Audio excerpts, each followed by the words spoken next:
새벽 5시 폐지 수레를 끌고 나가시던 시어머니. 그런데 장례식장에서 나타난 부동산 중개인이 건넨 서류를 보는 순간 숨이 턱 막혔습니다. 월세 700만 원.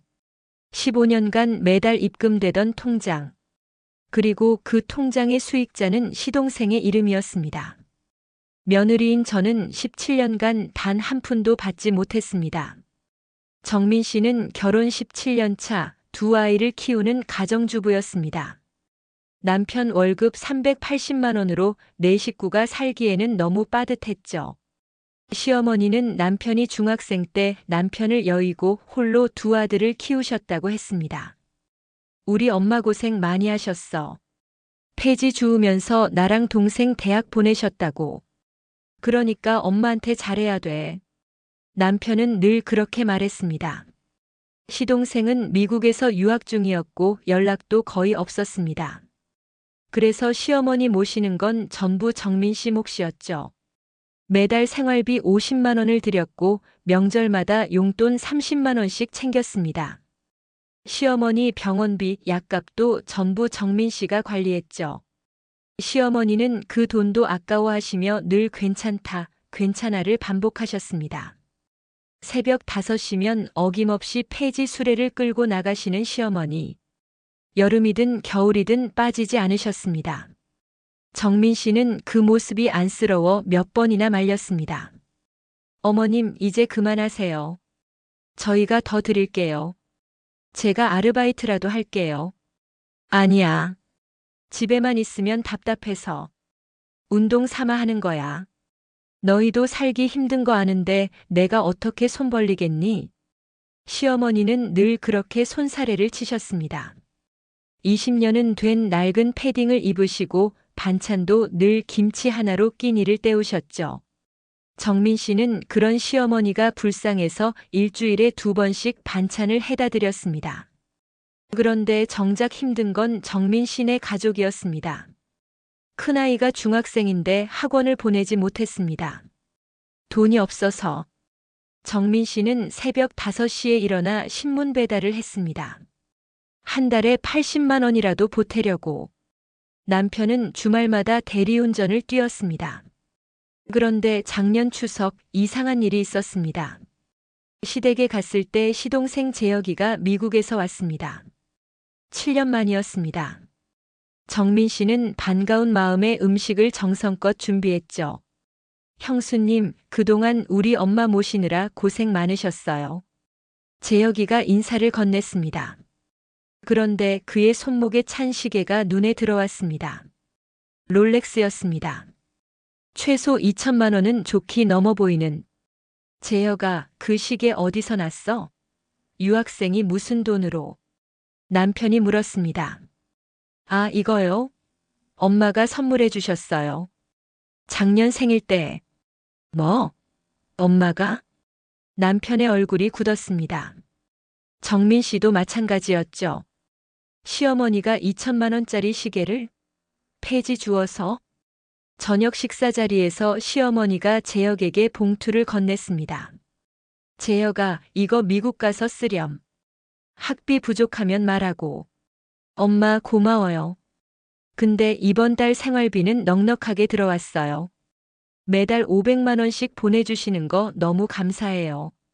정민 씨의 귀를 의심했습니다. 500만 원? 매달? 식사 후 설거지를 하는데 손이 떨렸습니다. 시어머니는 재혁에게 매달 500만 원을 보내시면서 정민 씨가 드리는 50만 원은 아깝다고 하신 겁니까? 그날 밤 정민 씨는 남편에게 물었습니다. 당신 어머니가 재혁이한테 매달 500만 원씩 보낸다는 거 알았어? 아니, 처음 들었어. 근데 엄마가 무슨 돈으로? 폐지 주어서 한 달에 얼마나 번다고. 부부는 밤새 잠을 이루지 못했습니다. 며칠 후 정민 씨는 시어머니 댁에 반찬을 갖다 드리러 갔습니다. 시어머니는 마침 폐지를 주우러 나가신 상태였죠. 냉장고에 반찬을 넣다가 우연히 거실 책상 서랍이 열려 있는 걸 봤습니다. 그 안에는 통장 3개가 있었습니다. 국민은행, 신한은행, 우리은행. 호기심에 펼쳐본 순간 정민 씨는 그 자리에 주저앉았습니다. 잔액이 각각 2억, 1억 8천, 1억 5천이었습니다. 합계 5억 3천만 원. 손이 부들부들 떨렸습니다. 더 충격적인 건 거래 내역이었습니다. 매달 15일 700만 원이 입금되고 있었습니다. 적요란에는 역삼동 건물 월세라고 적혀 있었습니다. 그리고 매달 20일 500만 원이 출금되었습니다. 받는 사람은 박재영 마이너스 시동생이었습니다. 정민 씨는 그 길로 역삼동으로 갔습니다. 주소를 찾아 도착한 곳은 4층짜리 상가 건물이었습니다. 1층은 편의점, 2층은 사무실, 3, 4층은 원룸이었죠. 건물 앞 부동산에 들어갔습니다. 저기요, 혹시 이 건물 주인이 박순자 씨 맞나요? 네, 맞습니다. 무슨 일이신데요? 저 며느리인데요. 혹시 이 건물 언제부터 소유하신 거예요? 아, 벌써 18년 됐죠. 처음에는 2억 5천에 사셨는데 지금은 시세가 15억 정도 됩니다.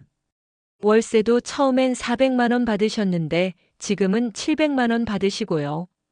정말 대단하신 분이세요. 15억. 월세 700만 원. 18년. 정민 씨는 더 이상 서 있을 수가 없었습니다. 그날 저녁 정민 씨는 남편과 함께 시어머니를 찾아갔습니다. 통장 사진을 찍어간 상태였습니다. 어머니, 이게 뭡니까? 정민 씨가 핸드폰을 내밀었습니다. 시어머니의 얼굴이 굳었습니다. 한참을 말이 없으시다가 천천히 입을 여셨습니다. 그래. 내 통장이야. 내가 번 돈으로 산 건물이고 18년 전이면 우리 결혼하고 1년 후잖아요. 그때부터 계속 월세 받으셨다는 거죠? 그러면서 우리한테는 가난한 척 하신 거예요? 가난한 척? 난 가난한 척 한 적 없어. 그냥 내 돈 아껴 쓴 거지. 그럼 왜 폐지를 주우세요? 왜 우리한테 50만 원 받으세요? 우리가 얼마나 힘들게 사는지 아세요? 정민 씨의 목소리가 떨렸습니다. 너희가 힘들게 사는 건 너희 능력이 부족해서지. 내가 뭘 어쩌라고. 시어머니의 차가운 대답에 정민 씨는 할 말을 잃었습니다. 엄마, 그게 무슨 말이에요? 우리가 지금까지 엄마 모시느라 얼마나. 남편이 소리쳤습니다. 모셔? 내가 부탁했어? 내가 알아서 한 거잖아. 그리고 재혁이는 7년 동안 한 번도 안 왔어. 얘를 미국 유학까지 보내느라 내가 얼마나 힘들었는데. 그 애한테는 내가 뭘 해줘도 모자라. 그럼 저희는요? 저희는 17년 동안 뭐였습니까? 정민 씨가 울먹이며 물었습니다. 너희는 의무를 한 거지. 장남이 부모 모시는 게 당연한 거 아니야? 그런데 재혁이는 달라. 얘는 내가 특별히 챙겨줘야 해. 둘째니까. 그 말에 정민 씨는 무너졌습니다. 그럼 저희 애들은요? 큰손자 손녀는요? 학원도 못 보내고 저는 새벽마다 신문 배달하고 남편은 주말마다 대리운전 뛰는데 그동안 어머니는 보고만 계셨어요? 그건 너희가 알아서 할 일이지.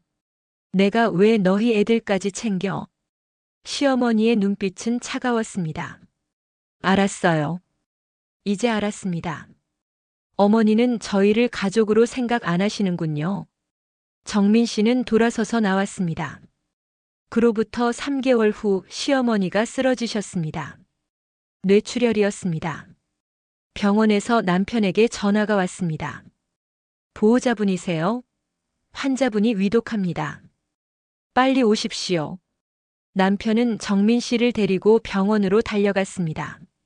중환자실 앞에는 이미 재혁이가 와 있었습니다. 형님, 형수님. 재혁이의 눈가가 붉었습니다. 4일 후 시어머니는 눈을 뜨지 못하고 돌아가셨습니다. 장례식장에는 사람들이 많이 왔습니다. 그런데 조문객 중에 한 남자가 정민 씨를 찾았습니다. 혹시 정민 씨 되십니까? 네, 그런데요. 저는 고인의 변호사입니다. 유언장을 맡았는데요. 읽어드려야 할 것 같습니다. 변호사는 봉투를 꺼내 읽기 시작했습니다. 나 박순자는 다음과 같이 유언합니다. 역삼동 건물은 차남 박재혁에게 상속한다. 통장에 예금 5억 3천만 원 중 5억은 박재혁에게, 3천만 원은 장남 박민수에게 상속한다. 정민 씨는 귀를 의심했습니다. 15억짜리 건물과 5억을 재혁에게, 민수에게는 고작 3천만 원? 이게 무슨... 형은 3천만 원이고 저는 15억이요? 재혁이도 당황한 표정이었습니다. 엄마가 왜 이렇게... 남편은 그 자리에서 무릎이 꺾였습니다. 17년을 모셨는데 3천만 원. 변호사가 덧붙였습니다. 그리고 유언장에 한 가지 더 있습니다. 장남에게는 미안하다. 하지만 너는 장남으로서 의무를 다한 것뿐이다. 재혁이는 둘째라 더 챙겨줘야 한다고 생각했다. 며느리에게도 미안하다. 하지만 결국 남은 건 내 친자식뿐이더라. 정민 씨는 그 자리에 주저앉아 울음을 터뜨렸습니다. 17년.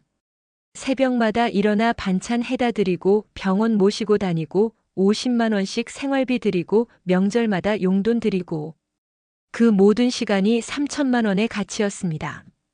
아니, 정민 씨에게는 단 한 푼도 없었습니다. 3천만 원도 남편 앞으로였으니까요. 장례식이 끝나고 정민 씨는 남편에게 말했습니다. 당신 가족들 이제 다시는 보고 싶지 않아요. 재혁이도 그 15억도 다 가지세요. 저는 이제 제 인생 살겠어요. 그리고 정민 씨는 이혼 서류를 꺼내 놓았습니다. 여러분이라면 이 상황에서 어떻게 하셨을까요? 정민 씨의 선택이 이해가 되시나요? 시어머니의 유언이 정당하다고 생각하시나요? 댓글로 의견 남겨주세요. 구독과 좋아요는 큰 힘이 됩니다.